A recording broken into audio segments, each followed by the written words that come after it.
Hey, how are you? Good, how are you? I'm very good. It's been such a long time since I've seen you. I know. I'm actually not sure the last time we saw each other, but the best I memory is think, us performing in Christmas suits many, for many years fuck's ago. sake, yeah, I've forgotten that. Wasn't that in like an Amazon warehouse? There's an Amazon warehouse. Isn't that where I first met you? This is like 15 years ago, I think. Yeah. No, it was. I think I, not to always bring it back to me, but I think I just started not drinking. That's a bad way of saying it. You I weren't just driving, started. I drove you there. You drove me because I'd lost my driving license. So it was 10 years ago. Oh, okay, all right, not Shit. quite as long as that then. Okay, I'm Mm. adding a few years onto us. Okay, I But remember yeah, one that was on vape warehouse was awful. and they like rang this really, really loud bell when the poor workers, we were brought in on a Christmas event to like Yeah. bring Christmas joy, and they looked like they wanted to stab us. Yeah. Just let me have my lunch in peace, and they rang this really loud bell that was so Gotten loud, that.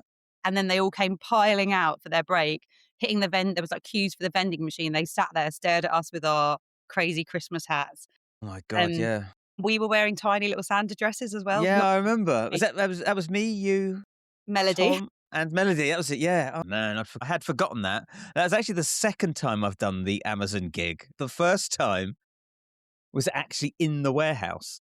Oh, that was the year before. I don't That think was I the was year before. okay. So Yeah. I skipped that one.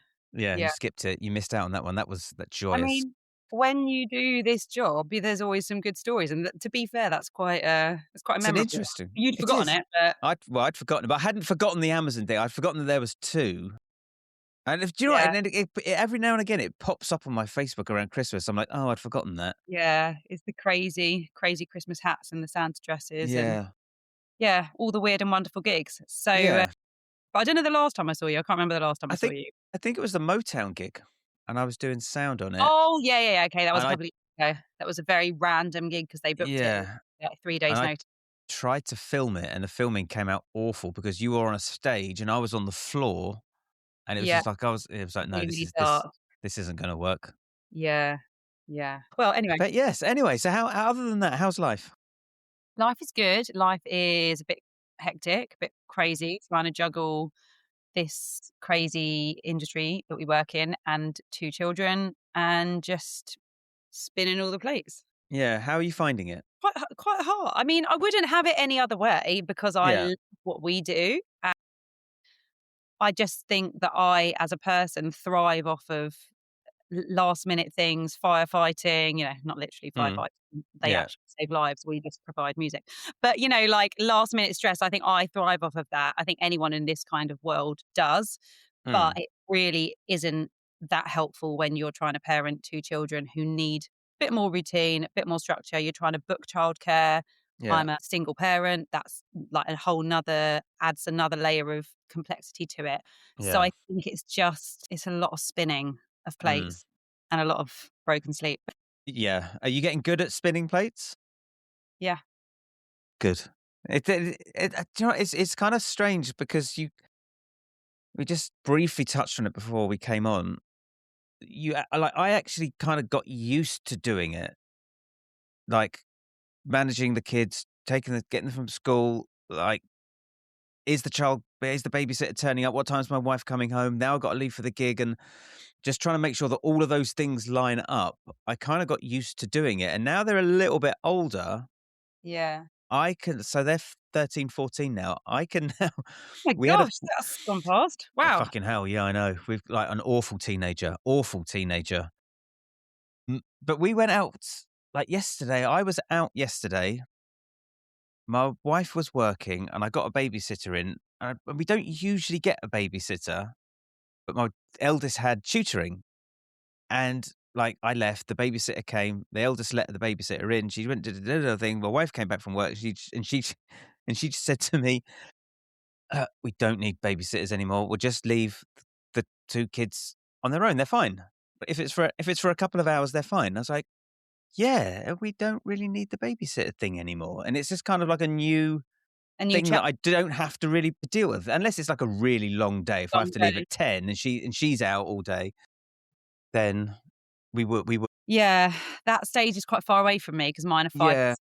So I don't feel like, yeah, they can't. And but also I found the bit before school, before they started school, I actually found that bit easier because as a musician, Mm, work weird hours. So getting to kind of do your like mummy stuff or your daddy stuff and then go and sing or play and then come back and do it all again the next day. As yeah, long as you've got some childcare in place, which I was really lucky I did, kind of works. But actually then having to conform to the school timetable, yeah, really good. Because then sometimes I'm looking at gigs and I'm free. And like, if I take this gig, and this gig, I'm not gonna see my kids for 3 days because actually I will be at home whilst they're at school, then they'll yeah, finish and I'll go off to that's really mm, hard. Really hard to then get enough time with your kids. yeah, So it's just tricky, but I don't think but I've got friends who aren't musicians and their childcare juggle is also tough. So it's not just our industry. yeah. No, no, Our no. our hours of working are generally unsociable hours. They're weekends, evenings, and that makes finding childcare way more expensive and more Yeah, tricky. yeah. So yeah, bit I know. tricky. Yeah, I remember doing before they both started school. If I did like a crazy gig and like you come home on a Friday at 4 a.m. So long as if when they woke up, it's like, well, do you know what? I'm just going to put them in bed with me. They're just going to Yeah. sit. We're just going to sleep till 10. They'll be fine. Yeah, then they start wanting to do that, and then they, Yeah, like then they want to get up and do stuff. yeah. And also, like, it's just sod's law, isn't it? If it's a day when, I don't know, you've not got to do anything, they're up at the crack of dawn, but actually if it's a day when you've got to get out the door, like, they just wanna sleep or you get back late from a Yeah, gig, suddenly they wake up at 3 a.m. when they wouldn't normally. yeah. But Assholes. I'll just say it. They're girls assholes. We did. This will be the last child story. we've all thought it. Yeah, the last like the other day, I came home from a gig. It was like 3 o'clock in the morning, and my wife said to me, "She went right. I put them to bed, or the youngest, eldest will still sleep all day. The youngest, she went to bed at 10. She had to go to work, so she should sleep through the morning a little bit. Like she was up on a Saturday at like 7. I was like, but then you got to literally crowbar them out of bed 7's in the morning. good in my household. 7's quite good where I live. Is No, that early or not? that's now early for us. Oh, okay. Yeah. But then Yeah. Monday to Friday, I have to crowbar them out of bed. It's like, Yeah. come on. Yeah. Anyway, I have that anyway, yeah, I don't know. But anyway, wouldn't have it any other way. Actually, I would, but we won't talk about that. So, what I'd love to know is how did you get into music? I'd actually say controversially, I didn't really get into music until I was a lot old. I'd say really as an adult, actually, because my background was actually more like dance and theatre. So as a kid, I spent my entire childhood after schools, like going to dancing and stuff. I never had a singing lesson until I was an adult.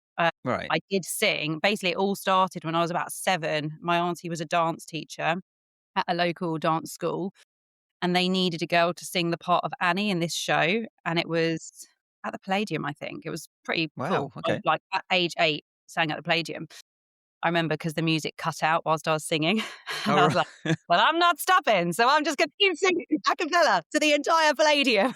And everyone's like, Yeah. singing along, clapping. But from there, my love of theatre and just performing in general just like, it spiraled, and I did lots of shows between the ages of like 8 and 15 probably with this Hmm. local dance school, but which was mostly for kind of dance and ballet. Like my cousin is a professional ballerina. Hmm. But at some point, yeah, I just loved performing and singing. But I Hmm. didn't really think about the music that much. It was much more like a theatre side of things. And then I went to college again doing like theatre, dance. And some point a lot in that journey, I realized that singing was much more like where I was going to end up rather than dancing.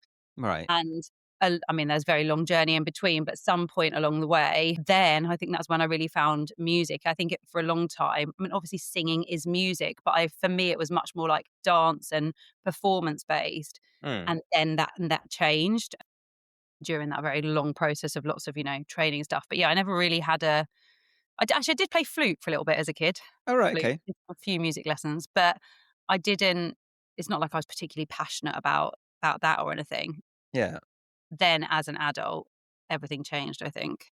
Do you remember what it was? What the catalyst was where you sort of turned from dancer to singer? So my first job, yes, actually, my first job out of college. So I went to this professional college for 3 years, 16 to 19, had a whale of a time. And then my first job, I got told I was working on a world cruise. It was not. It was a Hmm. ferry. in North. The old upsell, Yeah, classic upsell. the But old bait and switch. I I would say that was like my training ground because we did these shows that were really quite high production, actually. It was quite a big cast. It was about 10 of us, singers and dancers, incredible dancers. One particular who I'm still very good friends with, who's now dance captain on The Lion King in the West End. And Wow, okay. we did we did great shows, but then as well as that, we'd get asked to do like cabarets. Now they weren't with musicians. There were musicians on board, but we were just singing with backing tracks. And because there was not much to do on this not world cruise, Hmm, I decided I would set myself the task of learning a new song every 3 days because the cruise was 3 days back and forth to Bilbao in northern Spain. right. So every 3 days I'd have to do this cabaret, and I thought, "Do you know what? I just need to keep learning more songs." And then there was a guy on there who's now married to one of the other singers, a friend of mine, and he gigged. And I didn't really know what gigging was then. I was just like theatre, theatre. Hmm, And I just decided during that contract that I was going to get all of these skills. We had to do all these random things like comparing and all of these things. But basically, I learned how to do sound. I learned how to talk to an audience. I learned all these things. And when I got off, I was convinced and determined that I was going to buy a PA. So I bought this first PA, which didn't last very long, but hmm, it got me started. Got some gigs, just like me singing with tracks, and then did that for a little bit. Realized there was like definitely a big market in it, and then at some point, I think my very first gig with a band was with MIB, actually, with Sarah.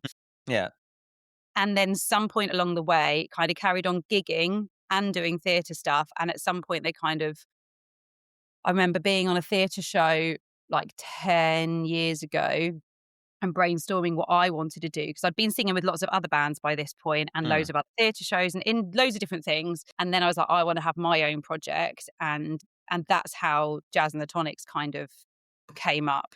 yeah. So I had like the other business, like the agency, long before that, but Jazz and the Tonics was kind of born out of this conversation with all these musicians, and yeah, just kind of, and that's I suppose, yeah, where that side came from. Okay, and did Jazz and the Tonics come first and then the agency, or was it the agency No, the then? agency had been going a long time because basically when I was doing these gigs as like a solo singer, Hmm, I'd start to get double booked all the time. So I would then be recommending people and I was like, "Hold on, there's money to be made here." there's a The penny first here. Yeah, at first I remember distinctly where I was Yeah. when I probably shouldn't say this, but a client, he's not a client anymore, but he used to I used to sing in this nightclub in Windsor. It was so random. I used to put on live lounge, acoustic live lounge nights in Liquid in Windsor where we all used to go out as teenagers. I was really underage, but Hmm, then they wanted to do these live lounges. So then I was like, "Yeah, of course I can organise this for you. Why don't you just book it through my agency?" I didn't have an agency. hang on, let me write it down on a piece of paper. There's my agency. Yeah, he was like, "What's the name?" And I said, we're just rebranding at the moment, actually. Good, I Just love send it. me an email." And in 24 hours, a business was born. Yeah, Um, I mean, we had stellar people coming to this live lounge. Rue Saville used to come and play at this live lounge in Windsor. Like, Joe Chiara used to do loads of nights. It was a really, really cool night. It was like the VIP room. yeah, And with these acoustic nights, I was like 22 years old or something, and we were just running these nights. It was amazing. And just from there, the agency just grew. But at this hmm, point, I was playing with musicians and bands, but none of them were like my individual projects. Like I'd bring in guitarists or something, but I yeah. didn't have like a big project. Then yeah, and then so the agency's kind of always just run alongside it, booking Okay, other musicians of other genres. And then when we sort of started Jazz and the Tonics, that was just kind of the next thing I wanted to do, I guess. yeah. So going back to learning to sing, so you had no kind of formal training, had no music training, no music theory lessons or anything like that? It's all just done. Whatever school teach you, if there was anything, there was that, but I don't remember any of that. In fact, I Yeah. remember my school didn't really, support, like, the arts or the extra stuff. I didn't like school. It was all about sitting at a desk and being academic, and I just wanted to Mm, race out at 3 o'clock and get to the dance studio. But the mm, stupidest thing was they had this, like, amazing recording studio set up, and I remember being like, "Could I, like, do some vocal stuff?" And they were just not interested because I was the rebellious kid. But mm, I obviously did have these flute lessons, so I could read music a bit. I could play flute up to, like, grade 5, but then I stopped. yeah, I'm sure I would have carried on if it was an instrument I could sing to. I really wish I'd learnt piano. It was just that yeah, obviously I wanted to sing so much, you can't sing and play flute at the same time. So then when I went to the London Studio Centre when I was 16, that's the theatre college, and then even then, we didn't have music lessons. Yeah. You have singing lessons. So age 16, then I started to actually learn how to sing, like how to use my Okay. voice. But up until that, I was just totally self-taught. Yeah. And then that continued. Obviously, from that point forwards, I had singing lessons, but I've never really learned music, which is why I'm always kind of wanting to learn more. So, like, I Mm. mean, my daughter started learning piano, and I'm like sat there doing the theory book with her because Mm. I know quite a lot of it, but I wanna be better. I want, I Yeah. don't have any real big musical training. It was Okay. all theatre and dance based. Yeah. Do you think there was any skills that you learned teaching yourself to sing that have really carried through to adult life? So, what's the word? Is it osmosis, the word where you listen and things go in? Is that the right word? Osmosis? I think osmosis is the transfer of objects through a wall via water, I think. I'll look that up. Basically, for me, singing, the number one tool has always been listen, listen, Mm. listen, Yeah. particularly because I couldn't ever I mean, I can follow music. If you give me sheet music, I can follow it, but I can't sight sing, okay? So I've never done, like I've done a Okay. few sessions, but if a session needs a sight singer, I'm not the person for the job. If I can hear all the harmonies and the tracks first, that's fine. I can't just pick up the dots. But for me, it's just listening and listening, and then I remember the stuff I did before, like all the theatre and the poppy stuff, you just, you listen to the tracks, you learn it. But then with the jazz stuff is really, really different because actually you could listen to one person singing a jazz Mm. standard and it will be wildly different from another person. So I think there, what you want to do is listen to like all the different people singing it and figure out which one you like, Mm. which one sits better for you, which key. That world is whole different to the other side. But for me, yeah, learning has always just been yeah, just listening. Or when I was at college and learning theatre stuff, then you are looking at the sheet music. But Mm. we're working with people, like people pointing out that, that note's a bit flat, or, oh, no, you're going above that note, or I Mm. guess. But yeah, listening is the main source of learning for me, for sure. Yeah, I mean, I think it's one of the biggest underutilized skills today. I mean, I think that so much. I mean, I'm not a singer, but when I'm learning pieces on guitar and I have guitar students, they want to learn stuff. So much of it is done on YouTube. So much of it is done with printed tab music, which isn't technically the dots. It's sort of an easier version. Yeah.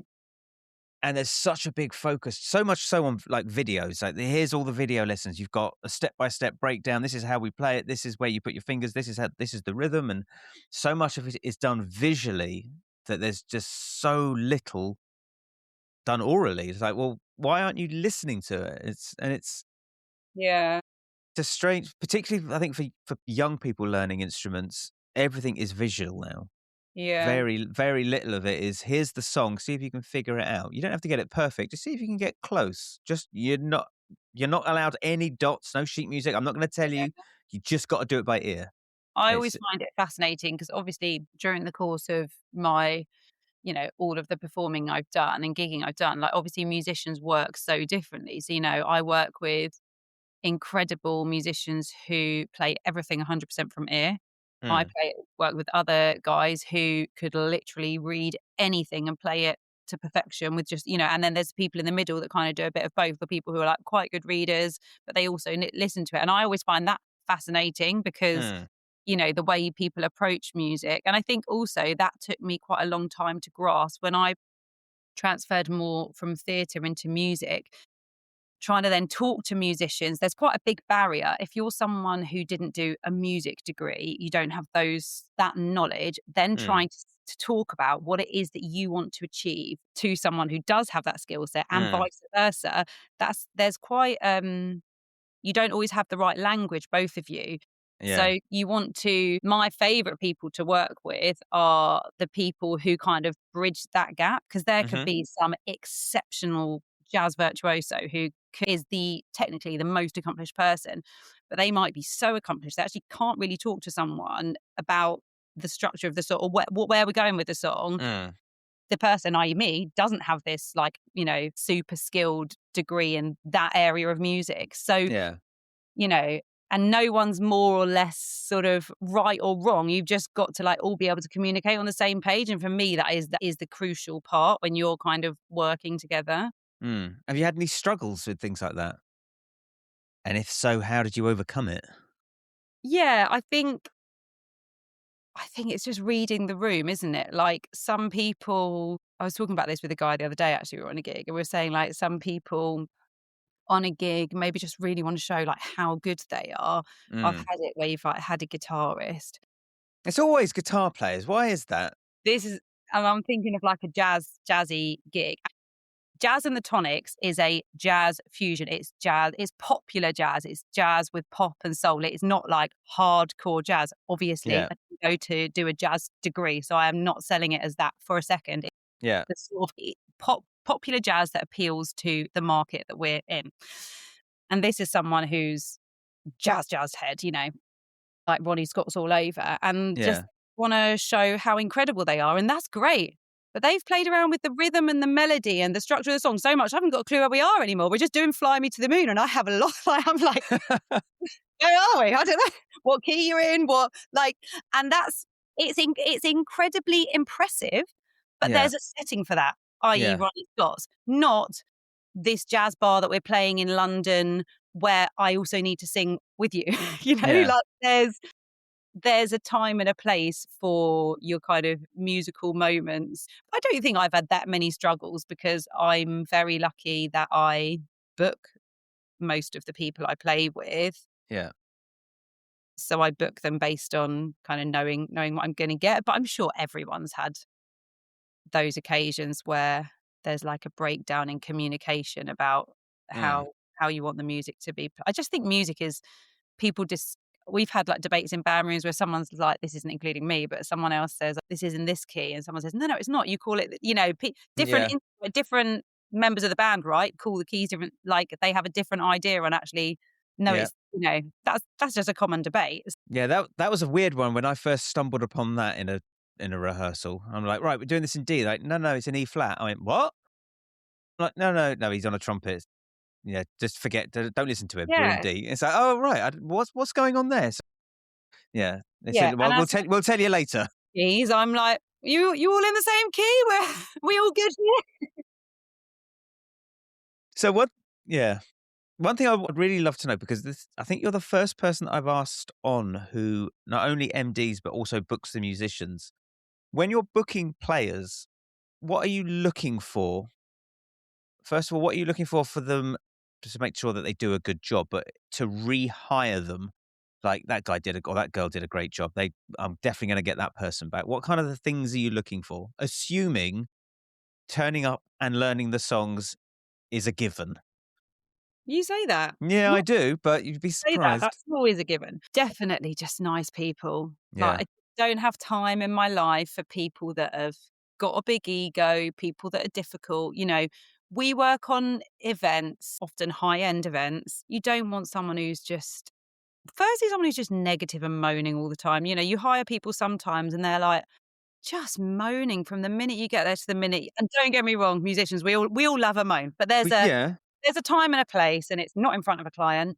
Yeah. And it's also generally, I would give a bit of advice, not to the person who's just booking you and the person who's going to pay you tonight, because, like you get a bit sensitive. Like you book all these people, you turn up as someone who does book musicians. I like to think that I look after my band very well. And I think that they would all vouch for that. When, you've organized everything and it's kind of seamless. And then, I don't know, there might be one hiccup. Like these things happen. You work in a different space every time with different teams. Not everyone is always got everything correct. You've got to have a bit of flex. You've got to just work as a team, or like, a musician who, let's say we're all on stage, we're a six-piece band, and let's just say the singer, i.e. me, makes a mistake or like comes in like a verse early, or I don't know, Mm.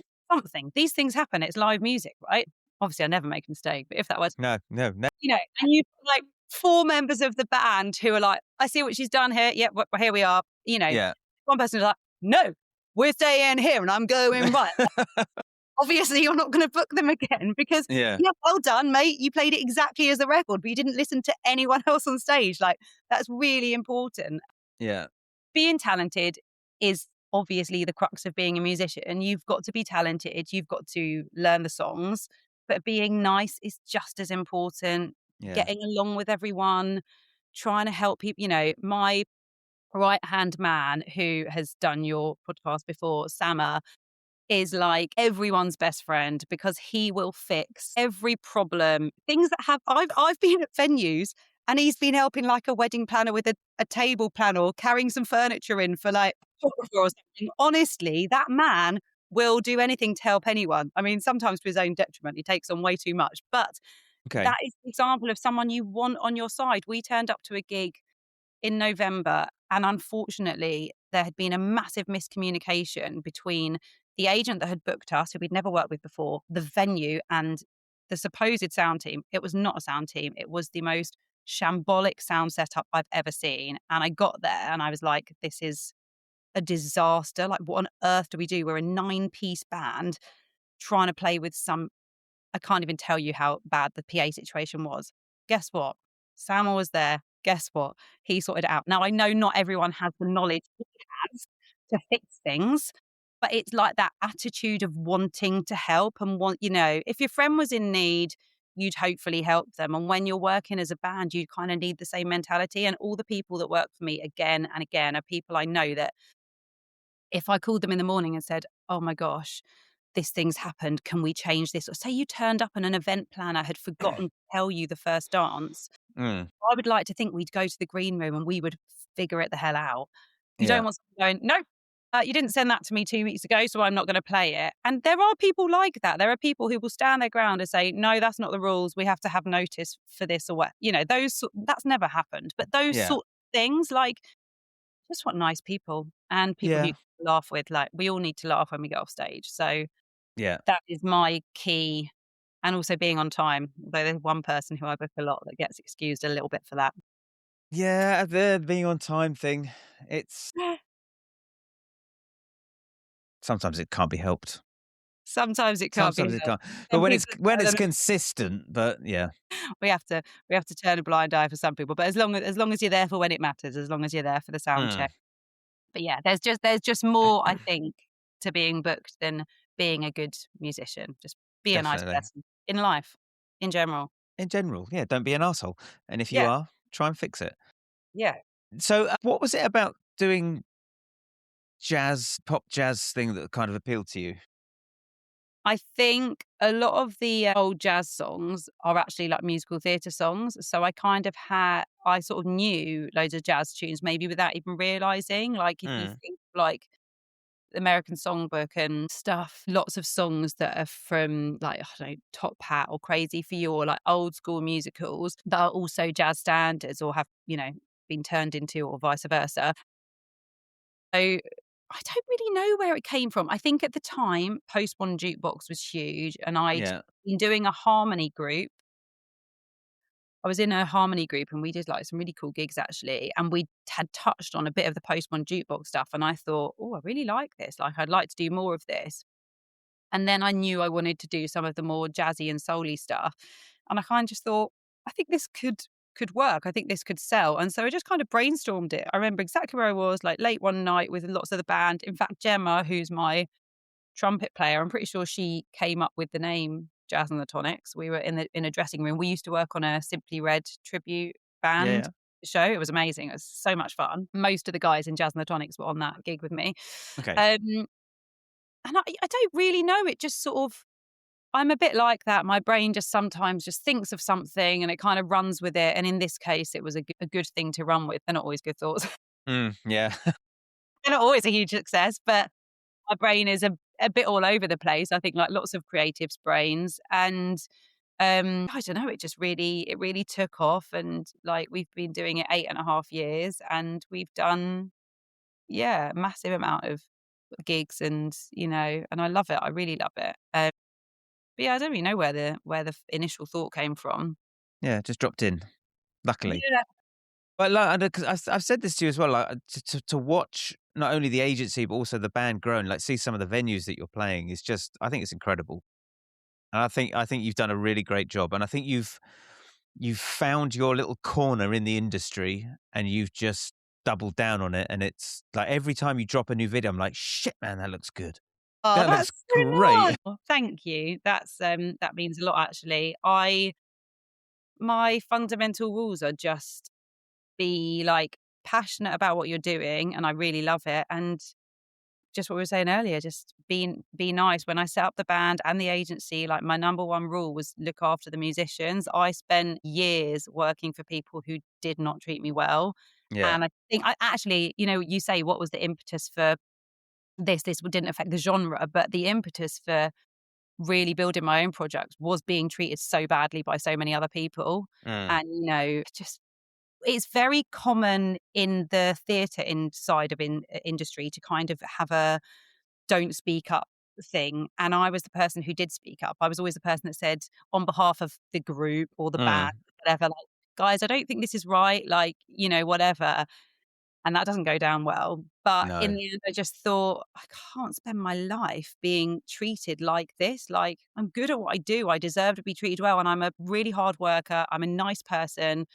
I just wanna work and be appreciated, and that's Mm. probably was, like, the catalyst for starting our own projects, and my number one thing was making sure that my guys feel well looked after Yeah. and that everyone has fun, and don't get me wrong, it's not always perfect, obviously, but I would like to think that that is, like, the main ethos behind all the bands that I have and the agency. Yeah. Yeah, I think you do a great job, and I think I was out with Johnny the other day, and we just said, Hey.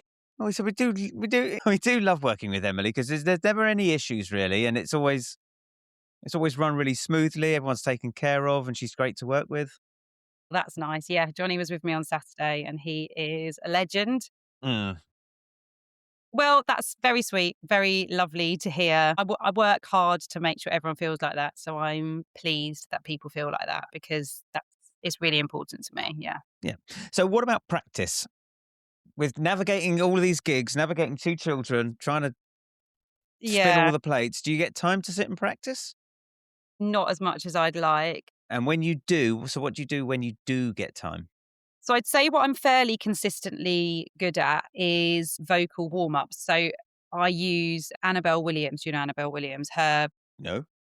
She's like the best vocal coach in the UK. She's phenomenal. And I once worked with her and we did a BGT thing, and she has like a vocal app. So I use my kind of what's the word? Like, when I'm going to gigs, traveling in the car, I'll always do her vocal warm up. So in terms of like vocal care, I'd say that kind of ticks that box of taking care of it.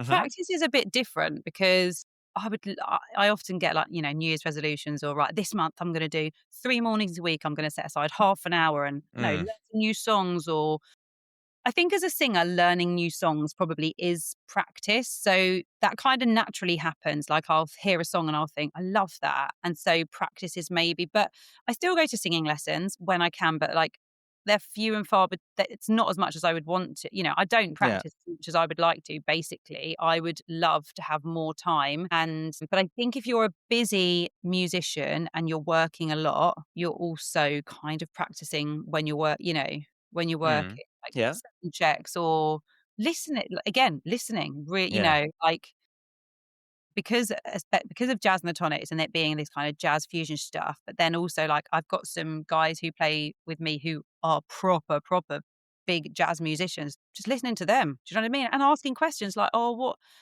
when in this song, this new song we've got, like, how does this work?" I think there's this really strange thing in music, maybe it happens in other industries, where like it's not cool to admit that you, I don't know, practice or want to be better. And I think it's like a facade. I think it's like when you're younger, you've got to have this face of confidence, like, I know what I'm Mm. doing and I'm really, really Yeah. good.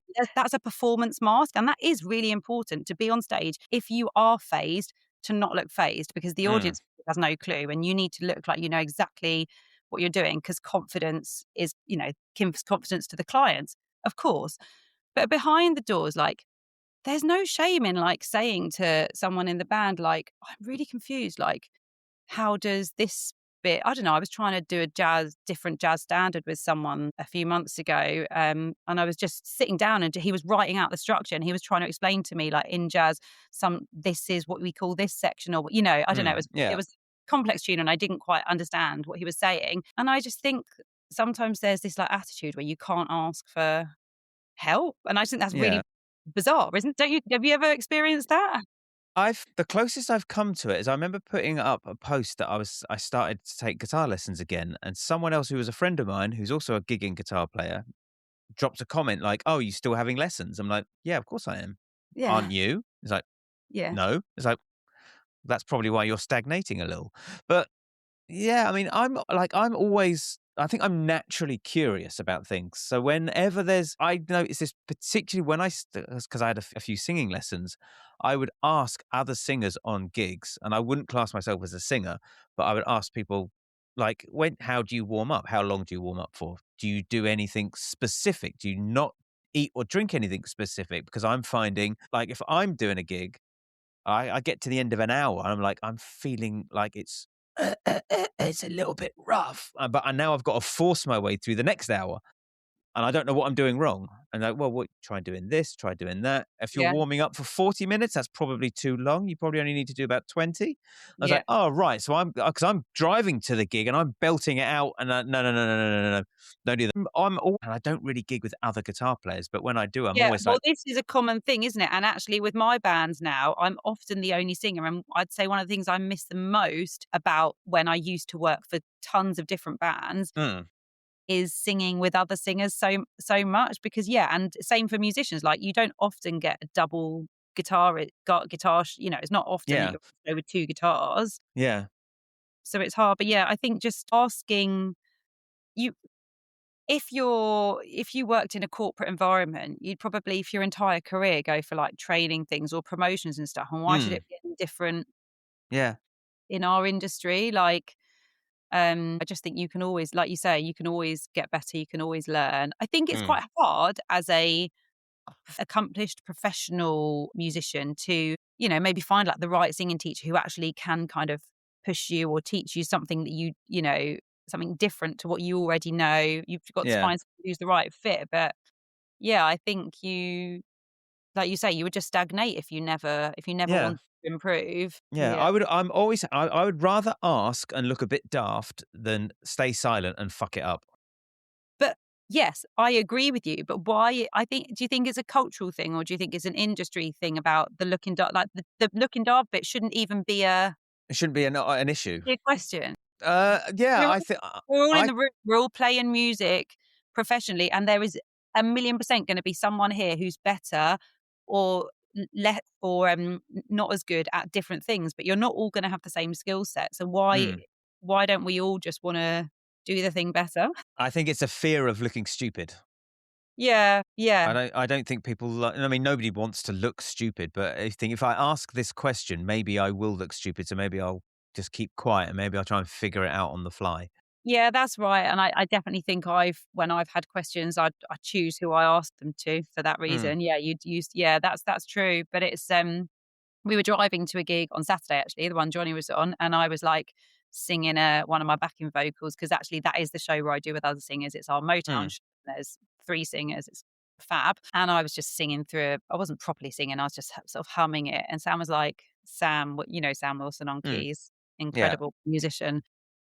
Like, I was singing it so quietly, and he was, like, on a call or texting, and he was like, "No, no, no, no," and he, like, changed one of my notes, and he was like, "Sorry, sorry," and I was like, "Don't say sorry. That's exactly what you want. Like, I want you to tell me if something slightly." It was like I was putting the inflection slightly up or slightly down. He was like, "Oh, no, no, it's a touch like this, just like the record," and we practiced it, and then we fixed it, and yeah, that's great for everyone. Like, I want someone to tell me if something but that's the other thing. I think some people fear telling someone they're correcting someone in case they mm, react badly, which I think's a yeah. bit I can understand why, but I think that's a bit silly because surely we just all wanna be better. You would think so, but yeah, I mean, some people have quite fragile egos.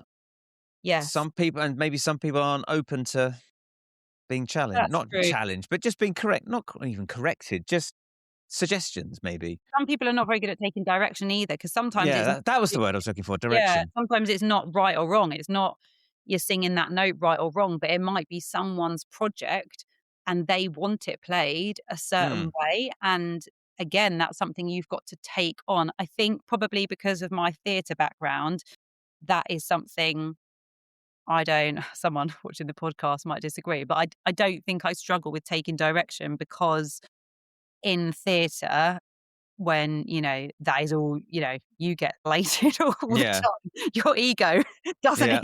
exist, so I don't think you get very used to being, like, told Yeah. to do. So maybe that's, like, one advantage from coming from that side of the industry. Yeah. Yeah, I've noticed that, like, because I started doing theatre work is, yeah, taking the direction because similarly to you, like, when I started learning, I didn't learn how to read music. It was all done through ear, and I just Yeah, you pla learnt play fairly songs. as an adult really, didn't you? Sight To read reading. dots. Yeah, yeah, yeah, sight Yeah, reading. well, I mean, I learnt at college, which was 20 years ago, and then I just never used it, and then, yeah, I think it was about 2 or 3 years ago, I started back up again because Yeah, yeah. I think I got in from a gig, and I was like it's like 3 in the morning. I was like, "Ugh, why am I doing this?" And then This a is a friend great thing to do at 3 in the morning. yeah, and a friend suggested, he said, "Why don't you do musical theatre work?" I said, "Well, I can't read music." He said, "Well, fucking learn. It won't take you long. You can Yeah, already play. It's just you just got the dots to connect the dots literally. to your fingers." But I would get married to parts that I would start to play, particularly on a live setting, if I'm doing a function or a pop gig or something. But then when you come and do it in a musical theatre, you start doing that, and that can be taken away from you, like, "No, no, don't do that. I don't want you to do that." Even if the part's written, like, I'm playing it as written. He's Yeah, like, "No, no, no. right Actually, or what wrong, just a what we're question. gonna do actually is Yeah. we're gonna cut all of that, and you're just gonna just be those 10 bars, we need you to be quiet." I'm like, "Then do you take I it really personally?" practice that. "Yeah, I know. I can play it." I remember last year we were doing an awards gig and, there was this one song that for whatever reason had been in this set list, and I'd had honestly practiced it about 50 times. It also helped. It was my daughter's favorite Hmm. song at the time. And I was like, I'm going to nail this. Like, I'm going to learn this perfectly for this thing. And then we were doing the sets. And it was Sam actually on Talkback. And he was like, should we just cut that one? I was like, no, No! absolutely not. I spent so many hours into learning this blue Taylor Swift song, and I don't like Taylor Swift. No. And he was like, okay. We're doing the song, guys. I was like, I want to get through this. I've learned it, and it was such a mouthful, Yeah. but we did it. Um, Yeah. but yeah, I think just being able to take that. But again, that just comes down to being sort of slightly open and nice and not too stubborn person, doesn't it? Like Yeah, I think just being a little bit flexible and a bit flexible. malleable. Yeah. The other thing is, like, get you mentioned getting better, like, so what's your approach to getting better, and how's that kinda changed over the years? Or has it might not have changed. I think, oh God, you always worry about getting too old as a musician, don't you? That's a fear. Or maybe it's Fif more as a sick, 50. like, 50's just round the corner for me. is it? No, Yeah, I'm 45. you're not. Well, you don't look it. Didn't Thank know you. that. I wouldn't really say 5 years is round the corner. I think you're, It's do you know what? They're getting faster. As you yes, get yes, older, the years start accelerating I think by. you're being a bit unkind to yourself. I think there's some weird statistic that vocally you hit your peak as a woman in like your 30s actually or something apparently like Mm. the don't know resonance or tone of your voice. But getting better. I think knowing you in your lane, like Yeah. where you fit in the industry, I think is often just as important as being talented. Like sometimes at the agency, my agency, people send in promo and stuff, and I'm like, you're really good, but you just don't suit that genre of music, or maybe they've already got an act that's really established, and then I put a shout out for like I remember an infamous one was someone who's quite a talented classical singer, and it was Mm. like someone needed an R&B artist with a bit of rap or or garage or something like Yeah. that, and they were like, "Yeah, I could do that." I was like, "Are you Really? no, you can't." And I remember thinking, I think that's almost just as bad as not being actually talented in the first place. Like, just know what you're good. Like, someone asked me once to do rock theatre show, and they were Mm. like, "Oh, go on, you can get through it. Like, it's fine. We're really last minute. We just need someone on it." And I thought, no, no. Like, I'm good at a lot of things, but that is not my lane. Like, there are incredible female rock vocalists around, and I'm sure I could sing a couple of them all right. But, like, no, I'm not gonna front an entire 2-hour rock production because it Yeah. wouldn't really be doing the music justice. It would be detrimental to me and my reputation, and it's your show. Like, you shouldn't want to put the Yeah. wrong person in the wrong shoes. Think knowing your so I just think maybe as you get older It's a very long-winded answer, isn't it? I think as you get older, you just know your lane to stick. Maybe when you're younger, you Mm, kind of cast your net far and wide, like, "What can I do?" And you're yeah. finding your feet. I don't know. I don't know if people, I guess just knowledge. Knowledge is power, wisdom, learning stuff along the Mm, way. I don't know if I think I'm a better singer in my 30s than I was in my 20s, but I think mm, that's just doing it more. Maybe, like, understand as different maybe vocally as, like, musically, as in, playing wise with yeah. guitar, you're using your hands, not your voice. But I think your voice changes as you get older, like, massively. So you've also got to adapt to that, particularly, it gets, I don't know, When lower. you say it changes, like, does it change register or does it just change? Actually, in my case, I would say mine personally hasn't changed loads, but I know loads of people. So I've got a very good friend who her voice in pregnancy really changed. Then you've got, like, totally changed the repertoire you're singing. Like, lots of women struggle with their diaphragm during pregnancy. Right. Thankfully, I didn't, because I was on stage until 8.5 months pregnant, bopping around like a lunatic. I was lucky. But there's loads of for females. I don't really know about the male voice so much, but for female singers, definitely, I think your voice can change as you get older. So I guess you've then got to think how Mm, to use that, and, like, what repertoires. And something I see singers doing all the time that drives me wild is, like, the typical oversing. And I'm not talking about, like, one-off gig where they've just got to sing their tits off for one massive request. I'm talking, like, constantly oversinging material that just doesn't fit their register, and then, like, they've lost their voice, and you're like, mm, horror. Like, you just really need to know your instrument. Like, yeah. you wanna increase your register, you need to do daily exercises, or every other day, or every few days. You can improve your range if that's what you want to. You wanna be able to sing that top note that's above your range, but you really need to know where your voice sits. Yeah. And I am by no definition a voice expert, but you can really hear when someone is singing something that is so clearly out of their Yeah. natural range, and it feels uncomfortable, and they're also ruining the very instrument that provides them a livelihood. And I think that, again, that's just knowledge, isn't it? Like, knowing where Yeah. you fit. Can I don't know if because you just said you're not a vocal expert, like, but can anyone sing anything? No, So if I gave you a song that was out of your register, could you work up towards it, or would you just say, "No, it's just depends how far. depends how far out"? I mean, I'm not a singing teacher in any capacity, so it probably might be better to ask someone who is. But to my knowledge, if you gave me, because, like, as a singer, you'll have like a song maybe that's like, on a good day, I can really nail Yeah. that. So if in that situation, I've done shows where I've sung the soprano or I've sung the alto. And so for many months, you're singing that part. So then your voice is a muscle. Yeah. So if you carefully work up to that, you can improve your range, of course, by, like, a few notes. But I don't know that, like, you could get me to sing Mariah Carey. Like, I've never had a whistly part of my voice, and I don't know that I'd really want to try. Right, okay. I don't know if you could. I think you can only probably extend your range a little bit, but obviously you could sing in different voice styles, couldn't you? So maybe, Mm, like, someone could flip that and sing it falsetto, whereas someone else would be belting it. But, yeah, I don't really know, but I don't think anyone can sing anything. No. right, okay. I'll keep plugging away then. How do your like, how phrase this properly? Do your kids listen to music? And if they do they listen to music the same way you do? My girls love music. Okay. So my eldest is 7, and one of my favorite bands are a band called Couch. I went to see them last month or 2 months ago. It was Okay. their first headline show. My eldest girl loves their music, which I'm very proud of. My little girl is obsessed with Taylor Swift. Slightly less proud of that, but they love Michael Jackson. Yeah. I just tried to play them, like, a whole range. They love Simply Red. Yeah.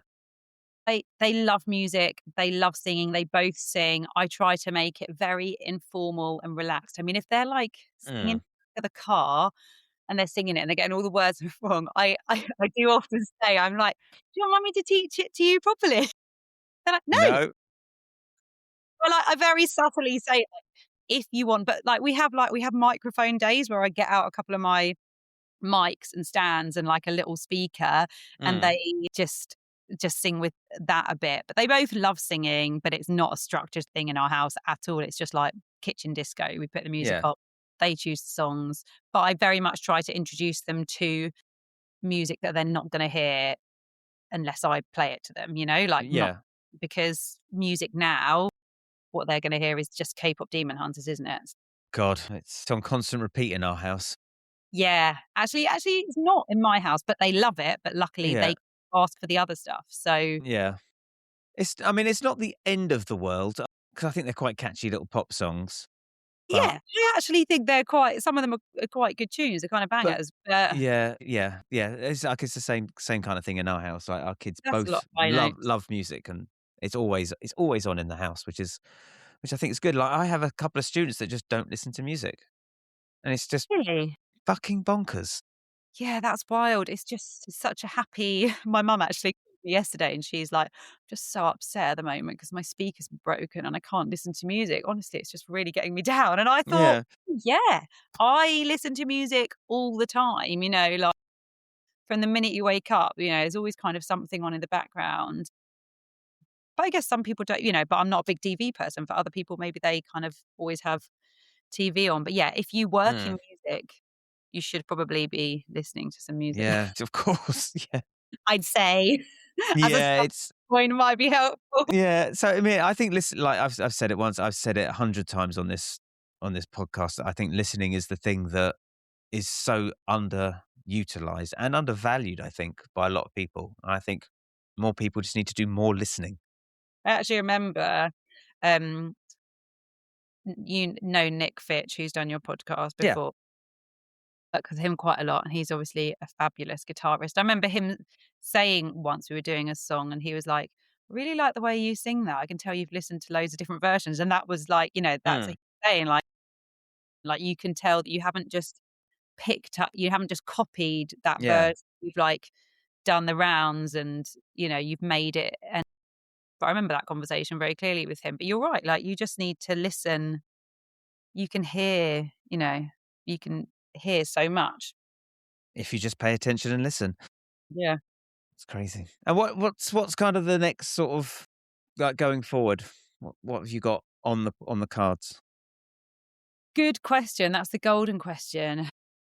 I think I need some time and Mm. space to think. I think I've had my hands really full with the girls the last year or two. And so I sort of feel like I haven't been able to like create anything new. And so I feel a little bit like I need to kind of get my teeth into something else, actually. I have been feeling that recently. So I don't know is the answer to that. I've got like a few thoughts pinging round in my head. Go on. What are the thoughts? What are you thinking? I don't no, I can't say I can't say because 'cause they're too it's too early doors. Okay. If you could do anything, what would you do if you could do anything? God, if I could do anything, I think so one thing that we have done previously with Jazz and the Tonics is we've made, like, the orchestral version Mm. with strings as well. That's very much kind of on the I mean, it sort of exists, but it's not really, like, well promoted. So that is definitely on the cards to kind of push that kind of orchestral version of it. I'd like to start making it more international. That would be a big aim, but that feels like a whole 'nother kind of market to kind of I mean, we've done a bit of international stuff, but not as much as I'd like. I'd like to push the Motown show more into theatres. I think it would work really well as a theatre show. Again, we've done, like, the odd thing, but I think it would Mm. yeah, so some of my ideas are projects that we've already got and pushing them further and evolving them. But there's when the girls get older, not now, they're 5 and 7, but when they get much older, I'd really like to go back into, like, theatre, musical theatre, and try and, like, do the West End, which I feel like I kind of bypassed that part of my career because I had Yeah. kids. I needed my career to fit my children, and at that point in time, that side of theatre really didn't fit Yeah. being I needed to control my work. When they're a lot older and they need me a little bit less, that is like a massive kind of part of me that I'd like to tick box, you know? Yeah. and I just feel like I sort of skipped that part of my life. Okay. All right. Yeah, we'll see. What's on We'll the see. next what are you doing next? Oh, do you know, I mean, I really love doing the musical theatre stuff. I didn't think I ever would, and I remember when we were at college and we were being taught how to sight read, I was like, "Pff, I'm never gonna use this. This is a waste of time. This is crap." But now I'm in there. When you're in the pit and you've got the dots, you've got the MD and the theatre, it's like Yeah, it was like the thing I was missing, and I prefer it over doing regular gigs. gigs because you just turn up on the Wednesday, you set your stuff up, and you leave it there for a week, and you just rock up 10 minutes before showtime. You plug in, tune up, like go get changed, put my black shirt on, 2 hours, and then you're home, then Yeah. out And the it's door. also the thing I love about theatre shows, which is so different from gigs, 'cause I do there's a at the moment, there's just one main theatre show that I'm a part of, and it's just turning up, like you say, turn up the same time every I mean, we do more one-off dates, we don't do strings of da you know, we're Yeah, not in place for a week, we're like one-off date here and here and you turn up, you do your sound check, someone takes care of everything else. We've got an incredible sound team there. You do the show. Theatres are always such a buzz. You come off stage and it's the same thing every time. When you're on gigs, your life is like, you're in a different place with a different team, with a different venue, with a different you might get this, you might it's you're constantly like this. When you do a mm, theatre show, it's like it's just there and it's easy, it's and they're done predictable. by 10. You're done by 10 as well, which is lovely. Yeah, I know. So I feel you there. That's I think especially when you're a parent, like you really appreciate a little bit of predictability. And in our life, I love the excitement of it. In our life, every day is a different day and that it can get kind of tiring. Yeah. Yeah, and I think, like, the older I get, the less I wanna do those long drives home, Yeah, I've cut down late on nights. hugely since having the girls. Like, I have in our kind of pricing structure the timings and, those prices really inflate if it's far away and a late finish and stuff, Yeah, and because I just can't do it, that when I was in my 20s without kids, I could get home at 3 in the morning and then sleep it lie in and all that jazz, but as a parent, particularly as the only parent at home, that is just impossible. Like, I tried it a little bit and I nearly broke myself, so no, that's not happening anymore. yeah. Doing the old head nod on the drive home, trying to stay awake. I remember Shit. so vividly Mike Bradley and I driving back from Newcastle no, not Newcastle, Liverpool once and, like, hallucinating so badly. Both of us were, like, absolutely I remember then one of us was driving, the other one, like, offered to drive, and the other person was like, "Really? Like, you're worse than me." And we were, like, seeing things in the road. It was so dangerous. Yeah, I think it might have been that point where I thought in fact, I think I might have even been pregnant driving back from that and just thinking, "We can't do this anymore." You got a quote for a Premier Inn. Premier Inn and extra travel and travel back the next morning. Like, it's just not that's not sustainable. No, No, it's not it's not. healthy. It's crazy. It's crazy the shit we do. But anyway, listen, Emily, I'm gonna let you get on with whatever you've got going on for the rest of the day. Yeah, Thank you so for your nice time. And I'm to you. sorry it was so fucking all over the place with deliveries and then We did the it. We gutter needs done to it. be We did fixed it. and we sorted it. But yeah, it was really lovely to chat Really nice to chat to you too. and I will hopefully see you soon. See you soon. Bye. Okay.